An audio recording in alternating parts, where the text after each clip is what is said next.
একটা রাফটের মধ্যে সার্ভাইভ করা কিন্তু সহজ নয়, কিন্তু 4টে দিন কেটে যাওয়ার পরে লেজার ফাইনালি পুপ করছে। একটা সেলিব্রেটরি সং বাজাতে পারবে? লেজার বিন করছে পুপ। দেখো ওই দিকে মেঘগুলো কেমন কালো হয়েছে। হ্যাঁ, মনে হচ্ছে আজকে রাত্রে জোর বৃষ্টি হবে, আজকে রাত খারাপ কাটবে। আমরা তখন অব্দি জানতাম না, কিন্তু এই গোটা চ্যালেঞ্জের সব থেকে বড় ঝড় আমাদের দিকে আসছিল। এবং যখন আমরা বুঝতে পারলাম, তখন আমরা যতটা সম্ভব প্রস্তুতি নিয়ে নিলাম। আবার একটা ঝড় আসতে চলেছে আর সবকিছু ধ্বংস হয়ে যাবে। তারিক ফোর্টের নিচের দিকটা ঠিক করছিল, ক্রিস ঠিক করছিল ছাদটা, আর আমি এখন কিছু কারণের জন্য ক্যামেরাম্যান। খুব জোরে ঝড় আসছে। আমি পুরো ভিজে গেছি। এবার কি তুমি আমাদের সাহায্য করবে জিমি? আমি র্যাপ্টের টাকা দিয়েছি। ঝড় সত্যি খুব জোরে হচ্ছিল, তাই সেদিন রাতটা খুবই খারাপ কেটেছিল। আজকের এই রাতটা সব থেকে ভয়ঙ্কর একটা রাত। আমরা এখন সত্যি খুব স্ট্রাগল করছি।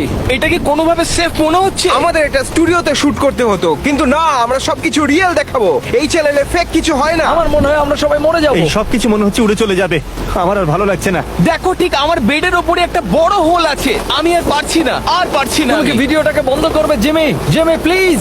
আমি তোমাদের সবাইকে জিজ্ঞেস করেছিলাম, তোমরা সবাই হ্যাঁ বলেছিলে। এটা আমার জীবনের ঘটা সব থেকে বাজে এক্সপিরিয়েন্সের মধ্যে একটা। আমার এসব আর ভালো লাগছে না। ভাই, আমি খুবই হতাশ হয়ে আছি এখন। ঝড় যেন প্রতি ঘন্টায় ঘন্টায় বেড়েই চলেছিল। আমরা খুবই চিন্তিত ছিলাম, তাই আমরা আমাদের বেডগুলো দিয়ে ওয়াল বানিয়ে বৃষ্টি থেকে বাঁচার চেষ্টা করছিলাম। আমরা সবাই একটা কোণে দাঁড়িয়ে আছি, অনেকক্ষণ ধরেই এই বৃষ্টি পড়ছে, খুব ঠান্ডা পড়েছে। আমাদের কাছে বেডও নেই, আর আমার বমি পাচ্ছে। আমি জানি না এইভাবে চলতে থাকলে পুরো 7 দিন কাটাতে পারবো কিনা। 20 ঘন্টা একটানা বৃষ্টি হয়ে গেল। আর ক্লান্ত এবং ভিজে অবস্থায় সারা রাত দাঁড়িয়ে থাকার পর খাবারগুলো শুকনোর জন্য আর ক্যাম্পটা আবার তৈরি করতে মনে জোর নিয়ে উঠলাম। আমাদের র্যাফটা খুবই নড়বড় করছে, আমাদের বেডগুলোও ভিজে, আমরা শুকোনোর চেষ্টা করছি। এটা আন্টার্কটিকা থেকেও শক্ত, এমনকি ডেজার্ট ভিডিও থেকেও শক্ত। আমি এখন বাড়ি যেতে চাই। আমি এই রাফটাকে ঘৃণা করি, আমি এটাকে দেখতেও চাই না। আমাদের এই ফায়ার পিটটা পুরো ভিজে গেছে। আমরা চাইলেও আর আগুন জ্বালাতে পারবো না। আজকে ডিনার হবে না। পরিস্থিতি আরো খারাপ হয়ে গেল যখন দেখলাম আমাদের সব খাবার ভিজে গেছে। শুধু কিছু কিছু জিনিস ঠিক ছিল খাবার জন্য।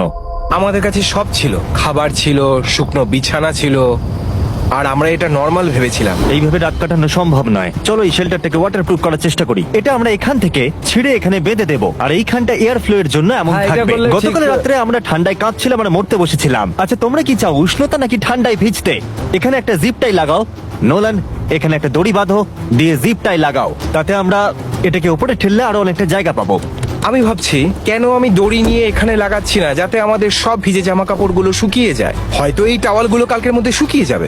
আমি মরতে চাই, আমি সানবার্ন, টায়ার্ড আর ডিহাইড্রেটেডও। আমি কি টায়ার্ড বললাম? ক্যাম্পটা ঠিক করার পরে আমরা সবাই খুব ক্লান্ত ছিলাম, তাই বেশিরভাগ সময়টা ঘুমিয়ে কাটিয়ে দিলাম। কিন্তু অন্তত যখন আমরা উঠলাম, তখন আবার আমাদের পুরনো বন্ধুর দেখা পেলাম। ব্রায়ান, ব্রায়ান, ফিরে এসো। এই রাতের মধ্যে 5 দিন এই মানুষগুলোর সাথে আটকে থাকার পর এটা সত্যি একটা দুঃস্বপ্ন। আমি সত্যি ব্রায়ানকে মিস করছিলাম। ব্রায়ান, ও চলে যাচ্ছে। তুমি ব্রায়ানকে ছেড়ে যাওনি, ব্রায়ান তোমাকে ছেড়ে চলে গেছে। ব্রায়ান আমাদের সবাইকে ছেড়ে চলে গেছে। আমাদের আরো 2 দিন থাকতে হবে, আর আমাদের খাবার প্রায় শেষ, জলও নোংরা হয়ে গেছে, আর আমরা সবাই ক্লান্ত হয়ে মরতে বসেছি। আমি পাগল হয়ে যাচ্ছি। এই শেষ 2 দিন খুব ইন্টারেস্টিং হতে চলেছে। আমি এখানে প্রায় 500 বেশি মাছ দেখতে পাচ্ছি। এটা দারুণ। ও মাই গড, এটা তো পুপ বাকেট। ছি। আমি গতকাল রাতে খুব ভেঙে পড়েছিলাম। আমরা সারাক্ষণ ভিজেছিলাম, ঠান্ডায় কাঁপছিলাম, ঘুমোতে পারিনি। এটা আমার জীবনের সব থেকে বাজে রাত ছিল। গতকাল রাতে মুষলধারে বৃষ্টিতে কাঁপতে কাঁপতে আমরা অন্ধকারের সমুদ্রের মাঝখান দিয়ে ভেসে যাচ্ছিলাম। এখন মনে হচ্ছে এই চ্যালেঞ্জটা তাড়াতাড়ি শেষ হলে বাঁচি। এই চ্যালেঞ্জটা 7 দিন করা একটা খুব বাজে ডিসিশন। এটা খুবই কঠিন। আমাদের এই নতুন ওয়াটারপ্রুফ ফোর্ট্রেসটা বানানো কাজ করেছে। লেজার বলছে রাত্রে নাকি বৃষ্টি হয়েছিল, তাই নাকি? হ্যাঁ, 4টে নাগাদ একটু হালকা হয়েছে। আরে এটাই তো মজার, আমি তো জানতেই পারিনি। আজকে আমার ঘুমটা খুব ভালো হয়েছে। আমি সত্যিই কাল রাতে একদমই ঘুমোতে পারিনি। আমাকে খুব কষ্ট করে চোখটা খুলতে হচ্ছে। আমি বলতে চাই এটা আমাদের আজ পর্যন্ত সব থেকে হার্ড চ্যালেঞ্জ। 50 ঘন্টার চ্যালেঞ্জ থেকে বেরিয়ে আরো 5টা দিন যোগ করা সত্যি খুবই কঠিন ছিল। এই যে সমুদ্রের মাঝে আমরা একটা বড় কাঠের ভেলায় ভাসছি, এটা কিন্তু খুবই ইমপ্রেসিভ। আর যখন আমরা বুঝতে পারলাম বৃষ্টি আর হবে না মনে হচ্ছে, তখন আমরা একটা নতুন বিপদের গন্ধ পেলাম।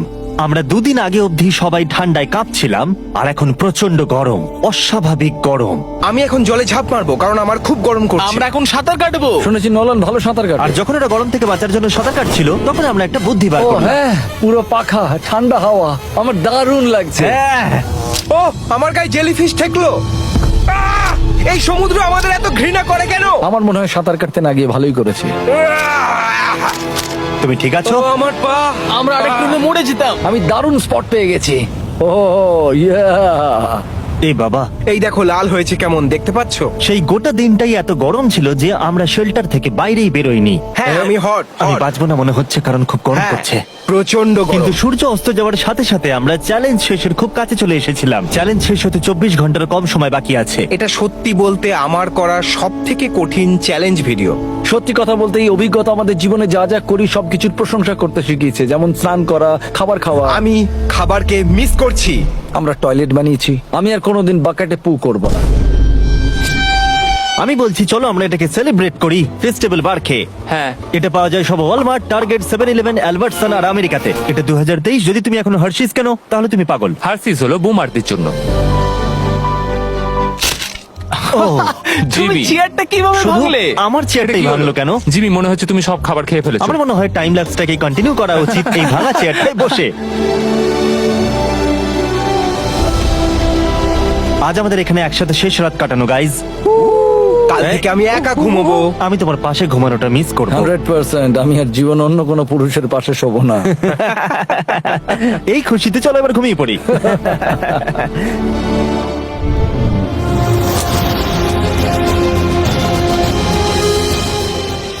গত রাতে দারুণ ঘুমের পর আমরা আবার আমাদের পুরনো বন্ধুদের দেখা পেলাম। ব্রায়ান ওর পরিবারকে নিয়ে আমাদের গুড বাই জানাতে এসেছে এই শেষ দিনে। থ্যাংক ইউ ব্রায়ান, আমার খুব ভালো লাগলো। আমরা একটা পরিবারের মতো হয়ে গেছিলাম ব্রায়ান। ঠিকই বলেছো। ও আমাদের সারা রাত সুরক্ষা দিয়েছিল যখন আমরা আশ্রয়হীন ছিলাম। ও মনে হয় একটা মাথা মোটা বার্ড। কি চুপ বলছো? করো। নোলেন, র্যাপ থেকে নেমে যাও। যদি পারতাম। এটা ইমোশনাল ছিল। সবকিছুই পূর্ণতা পেয়েছিল। এই র্যাফটে আমাদের অনেক ভালো ভালো স্মৃতি থেকে যাবে। হ্যাঁ, আমার মনে হচ্ছে এটা আমার জীবনের সেরা মেমরি হয়ে থেকে যাবে। আমরা প্রায় 150 ঘন্টা কাটিয়েছি এই ভাসমান কাঠের ভেলার ওপরে, আর এটা খুবই কঠিন কাজ ছিল যেটা আমরা খুব সহজেই করে ফেলেছিলাম। বয়েজ আর আমি খুব ভালো সময় কাটালাম। বোটটা কোথায়? বোটটা কোথায়? বোট কোথায়? আর তারপর অবশেষে এই চ্যালেঞ্জটার শেষ দেখতে পাচ্ছিলাম। বোট আসছে। বোটটাকে আমাদের লোকেশন জানিয়ে দাও। বোটকে সিগন্যাল দিচ্ছি। Boat boat boat boat boat boat boat boat. আচ্ছা, এটা এমন বাজে ভাবে নড়ছে কেন? মাই গড! আমি আর এই রাফটে থাকতে